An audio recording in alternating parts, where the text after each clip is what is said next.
Bagaimana bisa sebuah pulau kecil di Kalimantan mendadak menjadi sasaran invasi militer pertama Kekaisaran Jepang di Indonesia pada Perang Dunia II?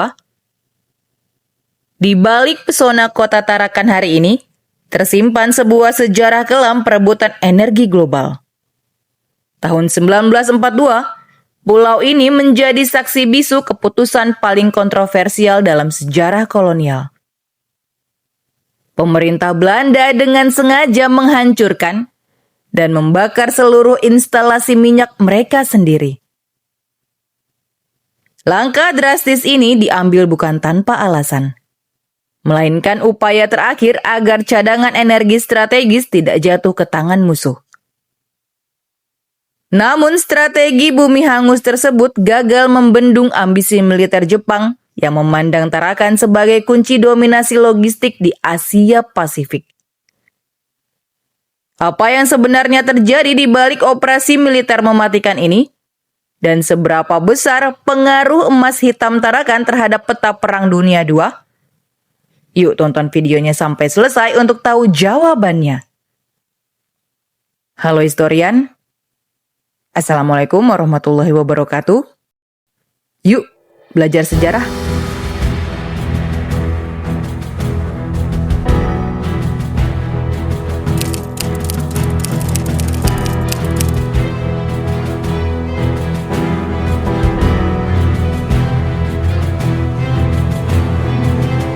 Nama Tarakan sendiri, menurut cerita rakyat dan akar etimologi bahasa Tidung kuno, berasal dari gabungan dua kata, yaitu tarak yang berarti bertemu atau tempat singgah, dan ngakan yang berarti makan.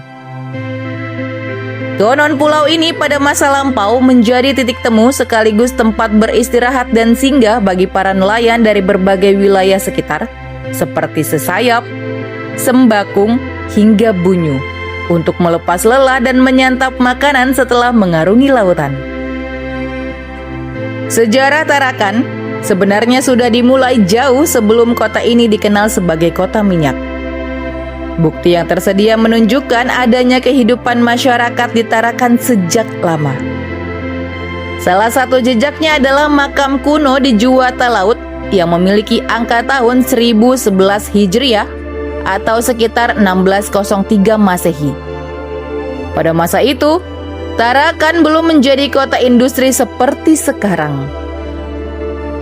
Kehidupan masyarakat masih sangat berkaitan dengan lingkungan pesisir dan laut. Salah satu kelompok masyarakat yang kemudian menjadi bagian penting dari identitas Tarakan adalah masyarakat Tidung. Sampai sekarang, jejak kebudayaan itu masih terlihat dalam rumah adat Baloi, kesenian, dan tradisi seperti Irau Tengkayu, sebuah perayaan laut sebagai bentuk rasa syukur kepada Tuhan.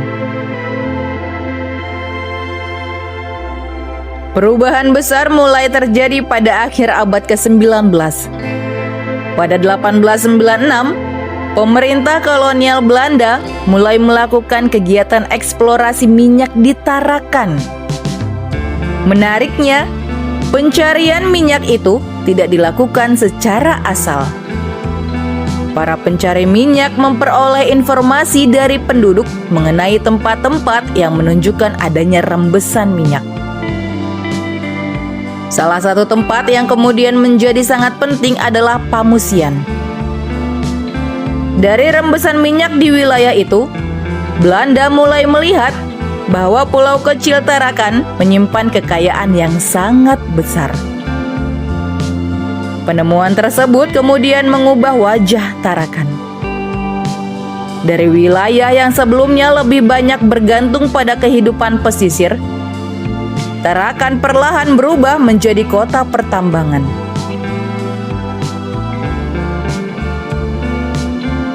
Pada 1902, pengeboran minyak mulai dilakukan oleh Tarakan Petroleum Maskapai di bagian timur pulau. Kemudian pada 1903, kegiatan pengeboran juga dilakukan di bagian barat. Setahun kemudian, tepatnya 1904, minyak pertama berhasil dipompa dari sumur Pamusian. Inilah salah satu keputusan penting dalam sejarah Tarakan. Belanda tidak lagi melihat Tarakan hanya sebagai sebuah pulau kecil di kawasan utara Kalimantan, tapi sebagai sumber energi yang bernilai sangat tinggi. Produksi minyak kemudian berkembang. Pada 1912, penguasaan kegiatan pengeboran dilakukan melalui penggabungan perusahaan Belanda dan Shell Inggris yang melahirkan Batavse Petroleum Maskapai atau BPM. Produksi meningkat dan jumlah sumur minyak bertambah pesat. Bahkan arsip BPM menunjukkan bahwa produksi minyak Tarakan berlangsung dari 1904 hingga 1953.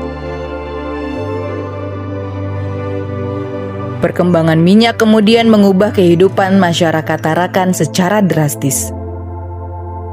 Ketika industri minyak berkembang, Tarakan membutuhkan banyak tenaga kerja. Para pekerja didatangkan dari berbagai daerah, termasuk Manado, Batak, Jawa, dan Sulawesi. Kota pun semakin ramai. Rumah untuk pekerja dibangun, fasilitas kesehatan dibuat, sarana air bersih disediakan, dan kawasan perkantoran serta permukiman berkembang mengikuti kegiatan pertambangan. Tarakan akhirnya bukan hanya menjadi tempat mengambil minyak dari dalam tanah, tapi menjadi sebuah kota yang memiliki kehidupan sosial yang semakin kompleks. Di tengah perkembangan itu, masyarakat Tionghoa juga memiliki kehidupan tersendiri. Klenteng Tua Pekong yang berada di Pamusian dibangun pada 1906. Lalu kemudian direnovasi pada 1935. Jejak bangunan lama seperti ini menunjukkan bahwa perkembangan industri minyak juga membawa perubahan pada masyarakat dan kehidupan kota. Pada 1920-an, posisi Tarakan semakin penting. Salah satu peninggalannya adalah Wisma Patra atau Socheido yang didirikan oleh perusahaan minyak swasta Belanda sekitar 1928. Tempat ini dulu bukan sekadar bangunan biasa. Di sana terdapat fasilitas untuk hiburan dan kegiatan para pegawai perusahaan minyak, termasuk pertunjukan seni, tenis, dan kolam renang. Sementara itu, kawasan pertambangan terus berkembang. Pompa minyak, sumur minyak, tempat tinggal pekerja, rumah sakit, dan berbagai fasilitas pendukung membuat Tarakan memiliki ciri khas sebagai kota minyak. Di balik kemajuan tersebut, sebenarnya tersimpan satu persoalan besar. Semakin penting minyak Tarakan bagi Belanda, semakin besar pula alasan bagi negara lain untuk menguasainya. Ketika memasuki tahun 1930-an, ancaman perang mulai mengubah cara Belanda memandang Tarakan. Minyak bukan lagi sekadar sumber kekayaan ekonomi. Minyak sudah menjadi bahan yang sangat penting untuk kendaraan, kapal, pesawat, dan kebutuhan perang. Karena itu, Tarakan perlahan berubah menjadi kota minyak sekaligus kota pertahanan. Pada 1935, pemerintah Hindia Belanda memberikan status khusus kepada Tarakan. Kota ini menjadi tempat kedudukan seorang asisten residen yang membawahi wilayah Bulungan dan Tidung serta Berau. Pasukan juga ditempatkan untuk mengantisipasi ancaman. Belanda kemudian membangun berbagai sistem pertahanan, terutama karena mereka mulai menyadari bahwa Jepang merupakan ancaman serius di kawasan Asia Pasifik. Keputusan penting Belanda pada masa itu adalah memperkuat Tarakan. Tapi persoalannya adalah di mana musuh akan menyerang dan dari arah mana mereka akan datang. Jawaban atas pertanyaan itu datang pada akhir 1941. Perang Dunia II telah berkembang menjadi perang besar di kawasan Asia Pasifik. Pada 7 Desember 1941, Jepang menyerang pangkalan Amerika Serikat di Pearl Harbor, Hawaii. Setelah itu, Jepang bergerak cepat ke berbagai wilayah Asia Tenggara. Jepang membutuhkan sumber daya alam untuk mendukung perang, terutama minyak.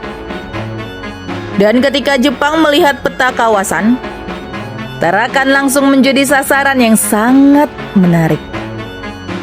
Tarakan memiliki ladang minyak, fasilitas pengolahan minyak, lapangan terbang, serta letak yang strategis di utara Kalimantan.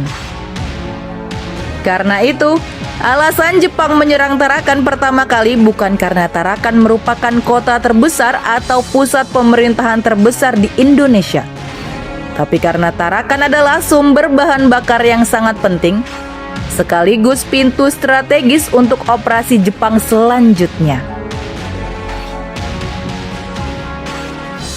Pada 10 Januari 1942, armada Jepang sudah mendekati Tarakan. Gerakan mereka berhasil diketahui oleh penerbangan Angkatan Laut Belanda. Letnan Kolonel Simon de Waal yang bertanggung jawab atas pertahanan Tarakan kemudian mengambil keputusan yang sangat berat. Jika Tarakan tidak bisa dipertahankan, maka minyak yang ada di pulau tersebut tidak boleh jatuh ke tangan Jepang. Karena itu, fasilitas minyak diperintahkan untuk dihancurkan. Sumur-sumur minyak, pipa, dan instalasi perminyakan dibakar atau diledakkan. Keputusan ini merupakan salah satu keputusan paling penting dalam sejarah Tarakan pada masa perang. Belanda memilih menghancurkan kekayaan yang selama puluhan tahun mereka bangun daripada membiarkannya digunakan oleh musuh. Pada malam sebelum invasi, api membakar kawasan minyak Tarakan. Pulau yang selama puluhan tahun dikenal sebagai kota minyak berubah menjadi pulau yang dipenuhi asap dan api.